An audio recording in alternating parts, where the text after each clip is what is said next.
Ukraine was able to carry out its stunning Operation Spider-Web attack on Russian airbases and nuclear fleet by hiding explosives-laden drones in wooden sheds, according to officials. Kiev's Secret Service (SBU) stashed the attack drones inside the roofs of the sheds, which were loaded onto trucks that were driven to the perimeter of the airbases, Ukrainian authorities revealed in a statement shared on social media. The roof panels were then lifted off by a remotely activated device so the 117 drones used in the strikes could fly out and make their devastating attacks.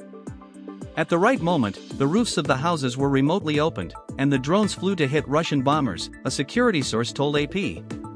The dramatic and carefully planned Sunday assault took Russian President Vladimir Putin and his forces completely unaware.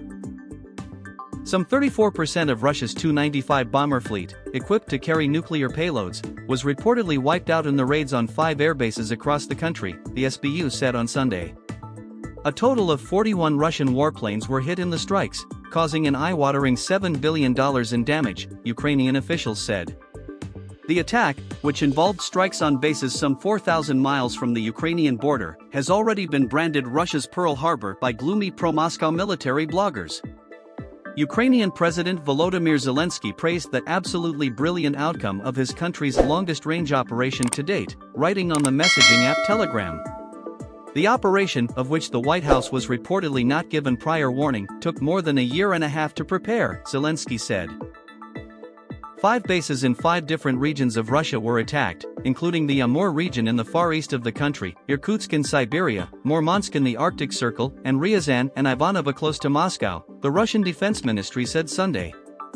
Ukraine's security service was able to set up its HQ right next to a regional office of the Russian security forces, the FSB, Zelensky bragged on Sunday. Russian forces suffered very tangible losses, and justifiably so, he added.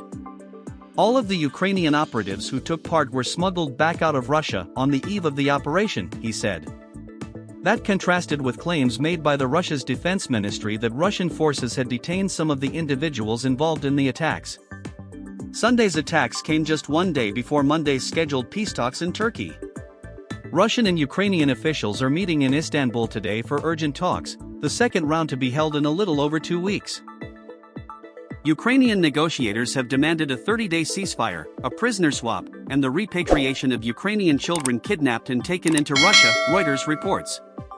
Neither Zelensky nor Putin will be present at Monday's talks, although, if successful, a meeting between the two leaders is expected to follow. However, the violence over the weekend, which also saw a devastating Russian aerial assault on Ukraine kill at least 12 service members and wound more than 60, has made the chance of a second meeting far less likely, experts warn.